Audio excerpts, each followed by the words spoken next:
آپ سے یہ کوشچن کرنا چاہتا ہوں کہ آپ نے اتنی بریف سپیچ کی ہے، مختلف ممالک کے آپ نے نام لیے ہیں، اس میں کشمیر کا ذکر نہیں آیا.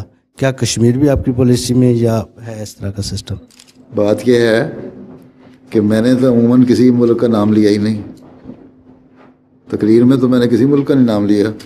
جب میں نے کہا جو سردی جو میں نے جب یہ کہا کہ رعایا سے لڑ رہی ہے، لوگ عوام ایک دوسرے کو مار رہے ہیں، تو مسلمان ملک اس میں شامل ہے نا.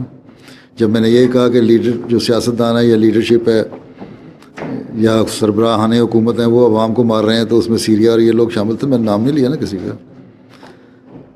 وہاں جہاں تک سوال ہے کشمیر کا، پاکستان، میں نے ابھی ان کو بتایا تھا کہ کشمیر کا معاملہ جس خوبی سے جماعت احمدیہ نے پیش کیا ہے UN میں اور اس کا اعتراف کیا اخباروں نے. نوائے وقت اس زمانے میں آزاد اخبار تھا اور لکھتا تھا حمید نظامی صاحب، انہوں نے اس کا اعتراف کیا ہوا ہے اور علماء نے اس کا اعتراف کیا ہوا ہے. جہاں تک کشمیر کے کاز کا سوال ہے، ہم ہمیشہ بولتے رہے ہیں.